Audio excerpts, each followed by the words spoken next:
চলে আসছি পুঠিয়া রাজবাড়ির সামনে। আহাদুল্লাহ, এই যে সামনেই দেখা যায় পুঠিয়া রাজবাড়ি।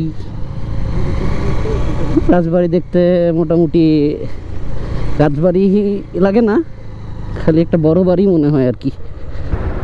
বিদায় পুঠিয়া রাজবাড়ি। পুঠিয়া রাজবাড়ির সামনে ভিতরে সব ঘুরে দেখলাম। পুঠিয়া রাজবাড়ির চারপাশ জুড়ে হচ্ছে লেক আছে। এটা কি লেক আসলে জানি না, বাট লেকের আশপাশ জুড়ে বিভিন্ন রকম মন্দির ভবন গড়ে উঠেছে।